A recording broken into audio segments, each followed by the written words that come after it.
Okay, now moving on to Chapter 10, which is covering solutions. Solutions are a homogeneous mixture of two or more substances. Now, solutions form when there is sufficient attraction between a solute and solvent molecules, and they generally have two components, which are the solvent, which is the quantity, the substance present in a larger amount, and the solute, which is the substance present in a smaller amount. For instance, when you add salt to water, there is more water than salt, therefore the water is the solvent and salt is the solute. So solutes may be liquid, gas, or solid, and are spread evenly throughout the solution. Solutes mix with solvents, and therefore they gain the same physical state as the solvent. Solutes cannot be separated by filtration, however, they can be separated by evaporation of the solvent. And because they cannot be separated and they completely mix, they are not visible. However, some solutes impart color to the solution. So an example is a solution of copper 2 sulfate, which forms as particles of the solute dissolve and become evenly dispersed among the water molecules of the solvent. So here is undissolved copper sulfate in water, and here on the right is that same copper sulfate fully dissolved. Notice that you can't distinguish individual particles because they're evenly dispersed. There are a number of possible combinations of solutes and solvents. You can have a gas dissolved in a gas, like air. The solute in this case is oxygen gas, and the solvent is nitrogen gas. You can also have liquid solutions, such as a gas in a liquid. An example of that is soda water or household ammonia, soda water being dissolved carbon dioxide, and ammonia being ammonia gas dissolved in liquid. You can also have liquids dissolved in liquids, such as vinegar, which has liquid acetic acid mixed with water. You can also have a solid in a liquid, like seawater, which is sodium chloride in water, or tincture of iodine, which is molecular iodine, which is a solid dissolved in ethanol, which is a liquid. And then you can also have solid solutions like brass, which is a mixture of zinc and copper, or steel, which is a solution of carbon in iron.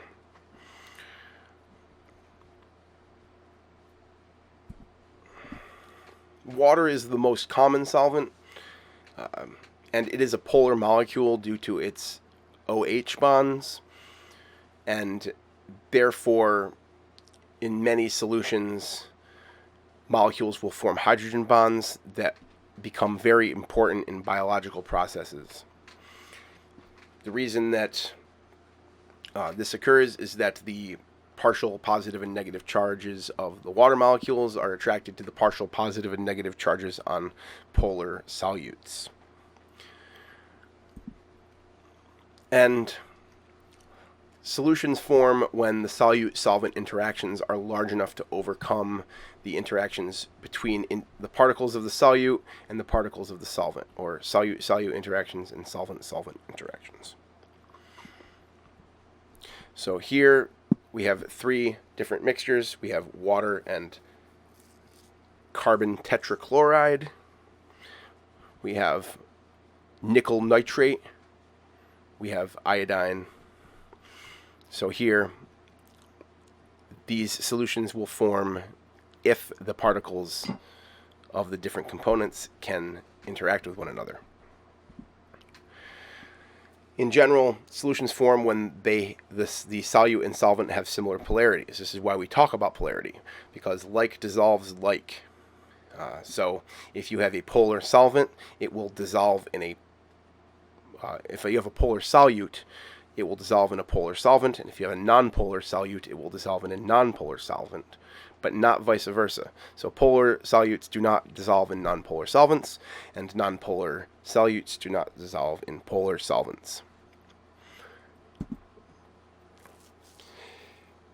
Now, you can have solutions of ionic solutes, which are in general polar.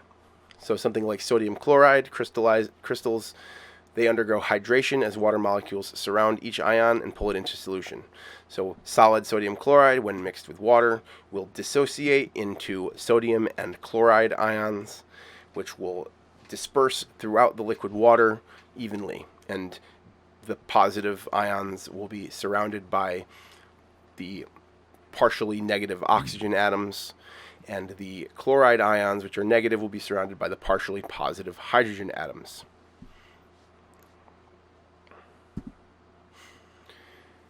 Another polar compound, such as methanol, which is not an ionic compound,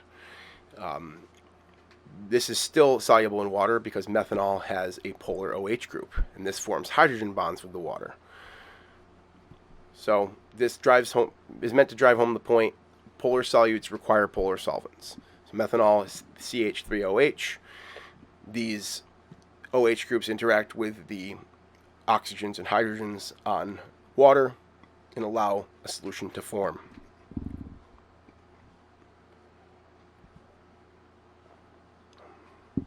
Likewise, if you have a compound that contains nonpolar molecules like iodine or oil or grease, these do not dissolve in water because there are no attractions between the particles of a nonpolar solute and the polar solvent.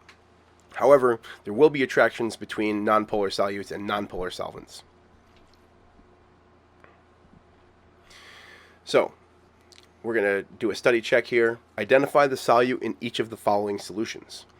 A, 2 grams of sugar and 100 milliliters of water. B, 60 milliliters of ethyl alcohol and 30 milliliters of methyl alcohol. C, 55 milliliters of water and 1.5 grams of sodium chloride. And D, air, 200 milliliters of oxygen and 800 milliliters of nitrogen. So, in this case, 2 grams of sugar in 100 milliliters of water. The solute is sugar because there's less of it than there is water. In B, methyl alcohol is the solute because there's less of it than there is ethyl alcohol. In question C, the solute is sodium chloride because there's 1.5 grams of it and 55 milliliters of water. And air, the solute is oxygen because there is only 200 milliliters of it and 800 milliliters of nitrogen.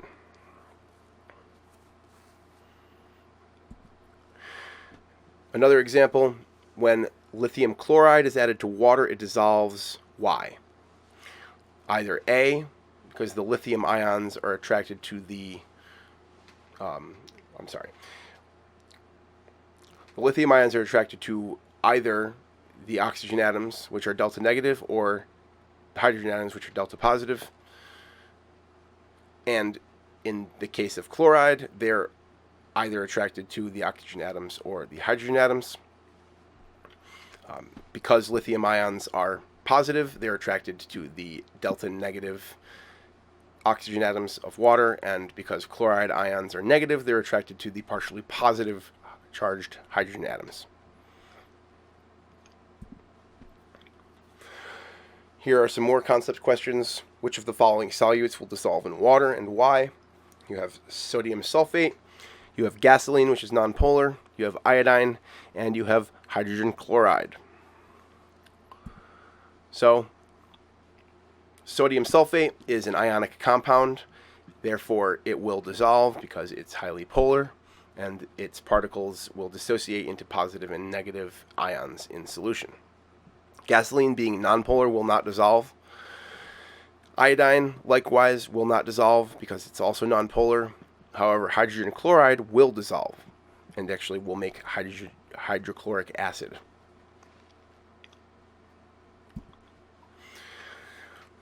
Now, this brings us to the concepts of electrolytes and non-electrolytes.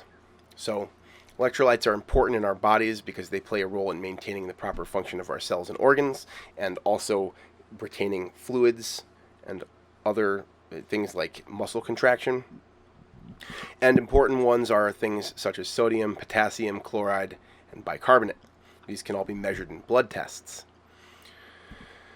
So we can think of the concept of a strong electrolyte being a ionic compound that completely dissociates in water, meaning that every molecule of the electrolyte becomes ions, leaving behind no complete molecules.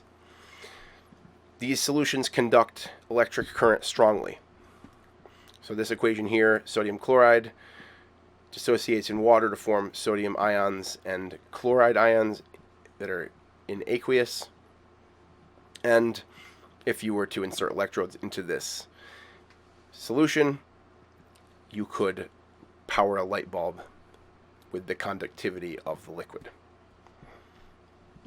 Now, there are also weak electrolytes which only partially dissociate in water, and this forms a solution that has ions and also molecules that exist in some equilibrium.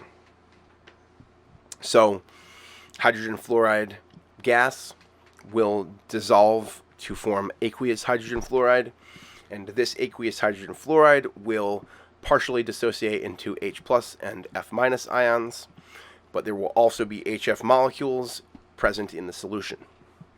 And such a solution will still conduct electricity, but significantly more weakly than a strong electrolyte. And then, of course, there are non-electrolytes, which dissolve as molecules in water and do not produce ions. These, as may be expected, do not conduct an electric current, which is why they're called non-electrolytes. An example of this is something like sucrose.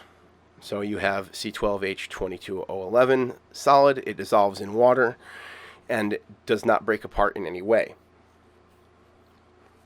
Methanol, over here, is another example of a non-electrolyte.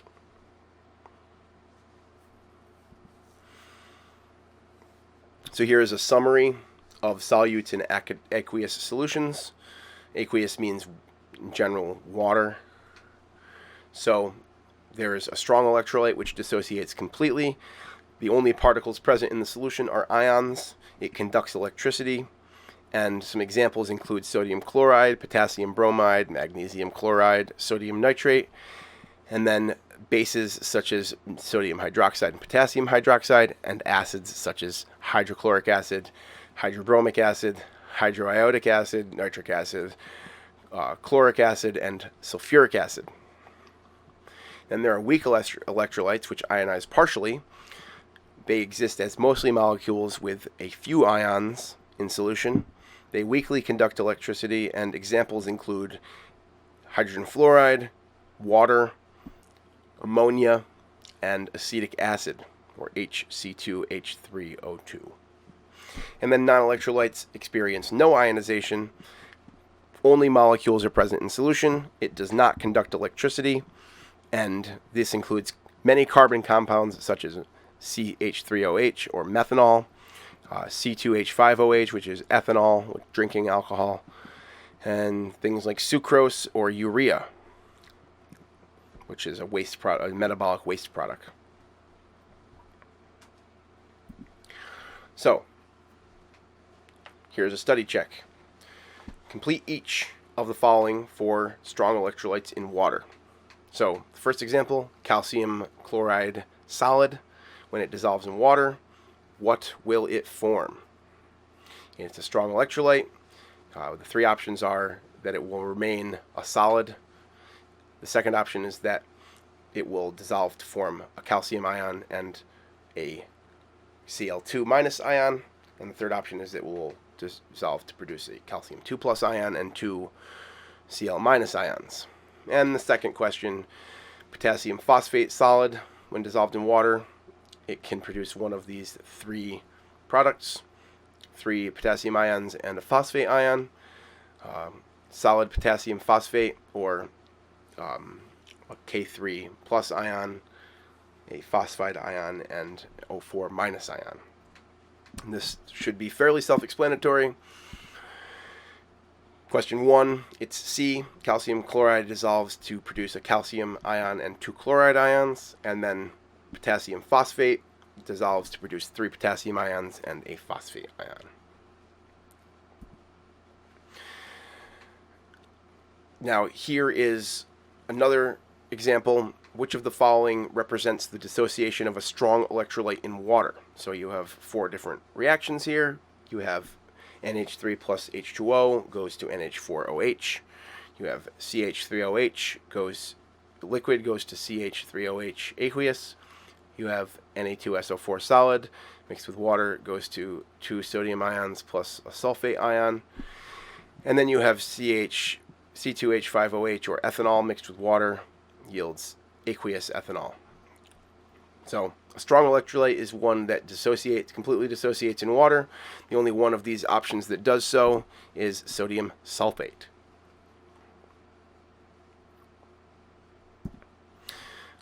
All right, here are some more examples. So write the equation for the formation of solutions of each of the following. Part A, we have the dissociation of potassium chromate, which is a strong electrolyte in water. And then for B, we have the partial dissociation of the weak electrolyte H3PO4 or phosphoric acid in water. And then C is the dissolving of the solid sugar C12H22O11 solid in water. So the first one, potassium chromate, dissolves in water to produce 2 potassium ions and a chromate 2- ion. Part B, H3PO4 solid, dissolves in water to produce an H+ ion and an H2PO4- ion. If it completely dissociated, then all of the protons would be ripped off of the phosphate, leaving behind a 3- charged ion. And then dissolving sugar, C12H22O11, only leads to the dissolution of the molecule and its conversion from solid into aqueous phase.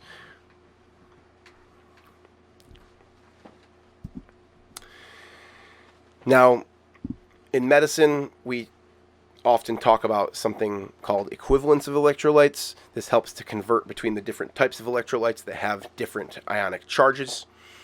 So an equivalent is the amount of an electrolyte that provides 1 mole of electrical charge, positive or negative. So in solution, the charge of the positive ions must be balanced by the charge of the negative ions, and therefore the concentration of electrolytes in intravenous fluids are expressed in equivalents or milliequivalents per liter in most cases.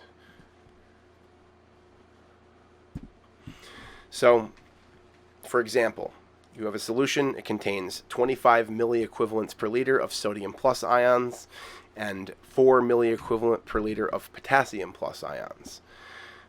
This has a total positive charge of 29 milliequivalents per liter. And in general, say if these potassium and sodium ions come from potassium and sodium chloride, chloride will be the only negative ion and therefore has to have a concentration that is equal to 29 milliequivalents per liter. This table shows the number of equivalents per mole of various ions. All the positive 1 ions are 1 equivalent per mole. Calcium and magnesium are 2 equivalents per mole. Iron is 3 equivalents per mole. Chloride, acetate, hydrogen H2PO4, and lactate all have a -1 charge, so they're 1 equivalent per mole. Carbonate and HPO4 2- have a -2 charge, so they're 2 equivalents per mole. And then these phosphate or citrate ions, which have a -3 charge, these are 3 equivalents per mole. You can calculate equivalence by converting between different charged ions. So say you have a laboratory test for a patient. It indicates a blood calcium level of 8.8 milliequivalents per liter. How many moles of calcium ion are there in 0.5 liters of blood? So we have a volume, it's 0.5 liters. We have a equivalence in milliequivalents per liter, so liters cancel. We know that 1 equivalent is equal to 1,000 milliequivalents, so milliequivalents cancels, and you have 0.0044 equivalents of calcium in a half liter of blood. Then we can convert that number of equivalents to a number of moles. So for calcium, there's 2 equivalents per mole, so we divide that number by 2 to get 0.0022 moles of calcium 2 plus.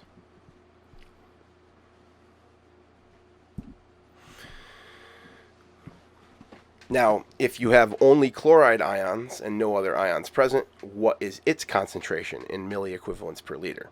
So, if the concentration of calcium is 8.8 milliequivalents, then the concentration of chloride must also be 8.8 milliequivalents to balance the charge. However, since chloride has only a -1 charge, there will be twice as many moles of it as calcium. This links up to a number of intravenous methods of electrolyte delivery. So when you're in a hospital and you get a fluid bag attached to you via IV, it might have a number of different solutions in it. And these are all related to each other with milliequivalents. So we'll just go through this table a bit here. Blood plasma has all of the following values of electrolytes, so usually between 135 and 145 milliequivalents of sodium, 3.5 to 5.5 milliequivalents of potassium, 4.5 to 5.5 milliequivalents of calcium, 1.5 to 3 milliequivalents of magnesium. And then in terms of negative ions, you usually have 95 to 105 milliequivalents of chloride, 22 to 28 milliequivalents of bicarbonate, and 1.8 to 2.3 milliequivalents of HPO4 minus. A normal saline solution will just have 154 milliequivalents per liter of sodium and 154 milliequivalents per liter of chloride for a total of 154. Now, this is just to replace fluid loss. So somebody who's severely dehydrated, they'll just put salt water into them, and this will help to rebuild the blood pressure inside of them. Now, if somebody is severely dehydrated, they might receive something called lactated Ringer's solution, which is for the purpose of hydration. This has less sodium in it and also has some potassium and calcium. Slightly less milliequivalents, 137. And then the chloride ions will be offset by the presence of lactate ions in amount 28 milliequivalents, which equals the same number of milliequivalents of anions and cations. Then there's something called a maintenance solution. So if you have somebody that has trouble maintaining electrolyte levels in their fluids, you might just give them sodium and potassium in small amounts. So 40 milliequivalents of sodium and 35 milliequivalents of potassium for a total of 75 milliequivalents of cations. And then you will offset that with 40 milliequivalents of chloride, 20 milliequivalents of lactate, and 15 milliequivalents of HPO4 minus. And then if you're trying to replace blood serum, you might pack in some calcium and magnesium as well.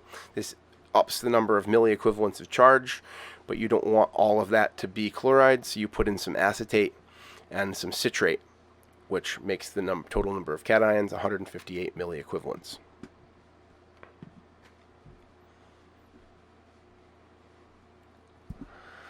All right, so a bit more about milliequivalents. So, in 1 mole of iron, how many equivalents of charge are there? In 2.5 moles of sulfate, how many equivalents of charge are there? And in an IV bottle which contains sodium chloride, if there are 34 milliequivalents per liter of sodium, then how much chloride is there? First one, iron has a 3+ charge, so there are 3 equivalents of charge per mole. Likewise, in sulfate, it has a -2 charge, so 2.5 moles of it at 2 equivalents per mole equals 5 equivalents of charge. And in an IV bottle, if you have 34 milliequivalents per liter of sodium and no other positive ions, then the amount of chloride has to be the same at 34 milliequivalents per liter.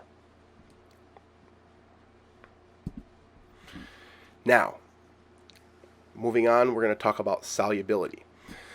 So, solubility refers to the maximum amount of solute that can dissolve in a specific amount of solvent. It's usually temperature sensitive, and it is expressed in grams of solute per 100 grams of solvent, usually water. And that has the following arrangement: grams of solute per 100 grams of water. So this introduces the concepts of saturated and unsaturated solutions. So an unsaturated solution contains less than the maximum amount of solute, and unsaturated solutions can accept more solute until they become saturated, at which point they can no longer accept more solute. By contrast, saturated solutions contain the maximum amount of solute and therefore can dissolve no more solvent, and will usually exist with a small amount of undissolved solute at the bottom of the container, which is in equilibrium with the dissolved solute. So in a saturated solution, the rate of dissolution and recrystallization is the same. And so there will always be both phases present. Here's a picture of that process in an unsaturated solution. There are only dispersed particles that are dissolved in the liquid, and in a saturated solution, there will be some amount of solute present on the bottom of the container. So, identify each of the following solutions as saturated or unsaturated. A, salt disappears when put into water, and B, sugar added to a cup of water does not disappear but sits at the bottom. This is fairly obvious. If salt disappears when put into water, that means that the solution is unsaturated, and if sugar does not disappear, then the solution is saturated. So here's another example. At 40 degrees Celsius, the solubility of potassium bromide is 80 grams per 100 grams of water. Identify if each of the following solutions is saturated or unsaturated and explain your reasoning. So A, 60 grams of potassium bromide added to 100 grams of water. B is 200 grams of potassium bromide added to 200 grams of water at 40 degrees Celsius. And C, 25 grams of potassium bromide added to 50 grams of water at 40 degrees Celsius. So part A is fairly obvious. 60 grams per 100 grams is less than 80 grams per 100 grams, so part A will be unsaturated. However, 200 grams of potassium bromide per 200 grams of water is higher than 80 grams per 100 grams, so that solution is saturated. And like part A, 25 grams per 50 grams of water is equal to 50 grams per 100 grams of water, which is less than 80 grams of potassium bromide per 100 gram of water, which makes the solution unsaturated. So in general, solubility of a solid, or of most solids, will increase with temperature, which is shown in the graph here. The solubility of gases will actually decrease with increasing temperature. And both of these will be discussed in the lab that we do on this subject. Here is a graph of a few common gases being dissolved in water. As temperature increases, the solubility decreases. This is why soda fizzes when you open it, because carbon dioxide is becoming undissolved in the soda. So, why could a bottle of carbonated drink possibly burst when it's left in the hot sun? And this is very similar to the reason that fish die in water. It's too warm. So, the pressure in a bottle increases as the gas leaves the solution. So, when it becomes less soluble at higher temperatures, the pressure could increase to the point where the bottle could burst. Also, Oxygen gas is less soluble in warm water, so if water becomes too warm, say in a fish tank, the fish won't be able to get enough oxygen and will die.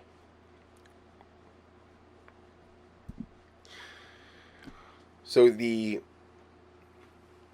relationship between solubility and pressure is stated by Henry's law, which states that the solubility of a gas in a liquid is directly related to the pressure of that gas above the liquid, and at higher pressures there are more gas molecules dissolved in the liquid.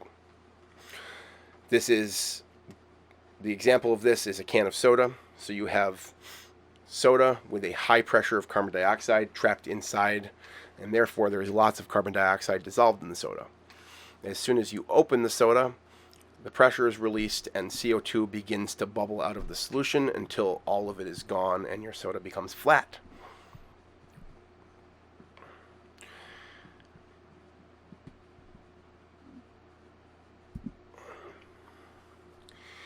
And the concept of solubility brings us to the ideas of soluble versus insoluble ionic compounds and reactions that could produce one or the other. So only ionic compounds that contain a soluble cation or anion are soluble in water. All others are insoluble. In an insoluble ionic compound, the ionic bonds are too strong for the water molecules to break. And we can use solubility rules to predict whether an ionic compound would be expected to dissolve in water. So this table shows some solubility rules. An ionic compound is soluble in water if it contains one of the following. Positive ions such as sodium, lithium, potassium, rubidium, cesium, and ammonium are in general always soluble, and negative ions such as nitrate, acetate, chloride, bromide, and sulfate are in general always soluble. Iodide is not soluble when combined with silver, lead, or mercury ions, and sulfate is not soluble when combined with barium, lead, calcium, strontium, or mercury. And if they don't contain at least one of these ions, then they're usually insoluble. So, if you mix aqueous solutions and they contain insoluble combinations of ions, they will form something called a precipitate that settles, which is a solid that settles to the bottom of the container. So, for example, if you, like cadmium and sulfide, are not soluble, so they will, if they form a compound, it will not be soluble. Likewise, iron and sulfide are not soluble. Lead and iodide are not soluble. Nickel and hydroxide are not soluble. And therefore, all of these compounds will be insoluble in water. Solubility, it can be used for various clever purposes. So sulfates are soluble unless combined with barium, lead, calcium, strontium, or mercury, and therefore barium sulfate is used to enhance X-rays because it will exist in its solid form and absorb X-rays strongly, whereas the sulfate and barium ions in dissolved form will not.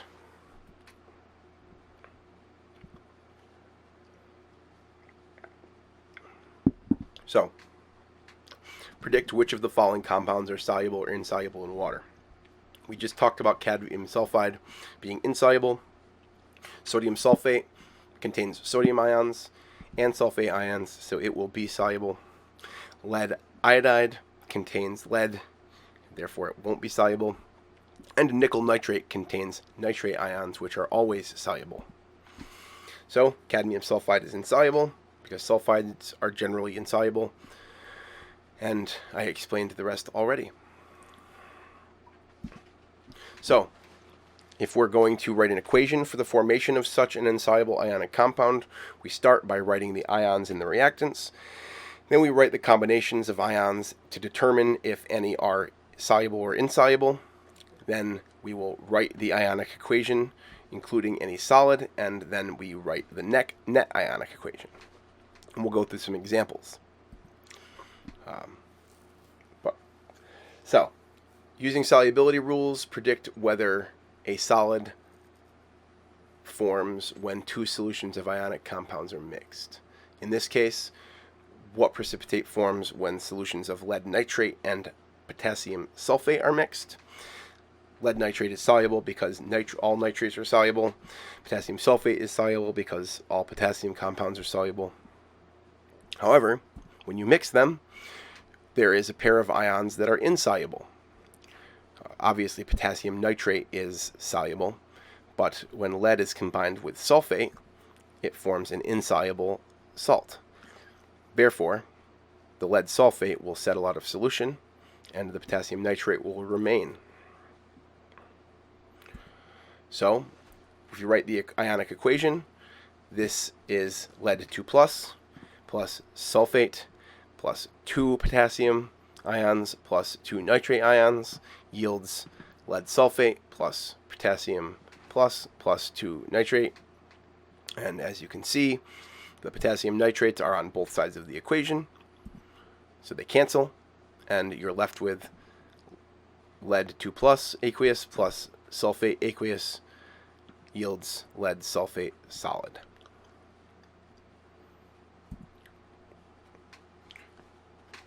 So the concept of solubility brings us to the idea of a concentration. So the concentration of a solution is the amount of solute divided by the amount of solution. And this could be expressed, the amount of solute can be expressed in grams, milliliters, or moles. And the amount of solution will in general be expressed in grams, milliliters, or liters. The first type of concentration that we're going to talk about is mass percent.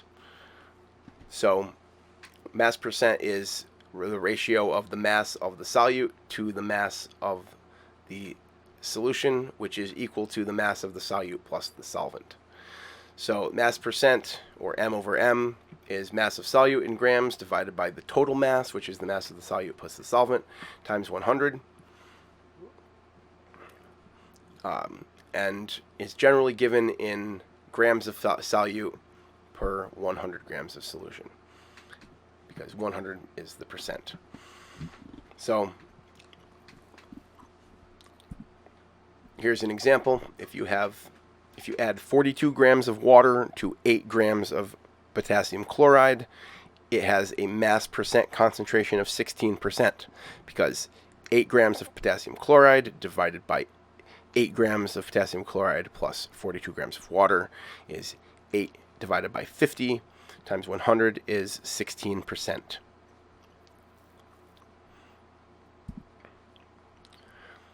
So to calculate any solution concentration, you state your given and needed quantities, you write your concentration expression, and then you substitute solute and solution quantities into the expression to calculate. So if we have, here's a mass percent calculation. What is the mass percent of sodium hydroxide in a solution prepared by dissolving 30 grams of sodium hydroxide in 120 grams of water? So this stating the given and needed quantities, we have 30 grams of sodium hydroxide solute, we have 30 grams plus 120 grams of solution, which is equal to 150 grams, and we are looking for the mass percent. So our expression for mass percent is grams of solute per grams of solution. So we have grams of solute is 30 grams divided by 150 grams of solution, which gives us 20% mass percent of sodium hydroxide. So here's another example. If we have 15 grams of sodium carbonate and 235 grams of water, what is the mass percent of the solution? So in this case, it will be 15 grams divided by the total mass, which will be 250 grams. And so we set up our equation here. 15 grams is the solute mass. 15 grams plus 235 equals 250 grams is the solution mass. If we divide the solute by the solution mass and multiply by 100, we end up with 6% sodium carbonate. So the answer is C. Now another type of concentration unit is the volume percent, or V over V. This is used when you have mixtures of liquids. So say that you have it's the percent volume of solute in a liquid solution. So it's often given in units of milliliters per 100 milliliter. Things like alcohol that you buy in the store will have such a concentration listed. They call it ABV, alcohol by volume, and those percentages are volume percentages. There are also things, various first aid solutions in the drugstore will have similar concentration values listed.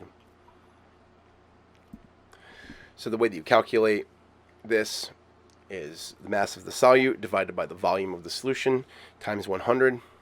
I'm sorry. This is another unit, the mass per volume percent. This is a common one that's given instead of the unit molarity, which will be discussed next because it's more fundamental. This is the percent mass of solute in a solution. And it's a little bit counterintuitive because it's not really a percent, because dividing mass by volume is not as meaningful as that. However, it's used all the time. So if you're given a mass per volume percent, it means grams of solute per 100 milliliters of solution. So here's a study check where we're going to find conversion factors for each of the solutions. So if you have an 8.5% mass, 8.5 mass percent sodium hydroxide solution, what are two conversion factors for that? If you have a 5.75 volume percent solution of ethanol, what are the conversion factors for that? And if you have a 4.8 mass per volume percent solution of hydrochloric acid, what is the factor for that? So 8.5 mass percent sodium hydroxide means that there are 8.5 grams of sodium hydroxide per 100 grams of solution, or 100 grams of solution per 8.5 grams of sodium hydroxide. 5.75 volume percent ethanol means that there are 5.75 milliliters of ethanol per 100 milliliters of solution, or 100 milliliters of solution contains 5.75 milliliters of ethanol. And then 4.8 mass to volume percent of hydrochloric acid means that there are 4.8 grams of hydrochloric acid in 100 milliliters of solution, or 100 milliliters of solution contains 4.8 grams of hydrochloric acid. And now that we have firmly established the idea of concentration, the most fundamental unit of concentration is molarity, which is moles of solute per liter of solution. This is useful because moles is number of particles, so any molarity will be interchangeable among different solutions because the number of particles is more fundamental than mass of particles. So molarity is capital M, and it stands for moles of solute per liter of solution. Therefore, a 1 molar solution of sodium chloride has 1 mole of sodium chloride in 1 liter of solution. So if you measured out 1 mole of sodium chloride and added it to a flask and then added water until the volume equaled 1 liter, that would be a 1 molar solution. And we will end on this fun graphic of 2 moles per liter with 2 moles in a liter beaker. This is going to conclude today's set of lectures. Now, once we get back into this, we'll start doing some more detailed calculations concerning molarity, and then this will bring us into our discussion of reaction rates and chemical equilibrium, all of which we will discuss next time. Keep an eye out for the Chapter 9 quiz and also Exam 2. And I hope you're all having good luck with the assignments so far.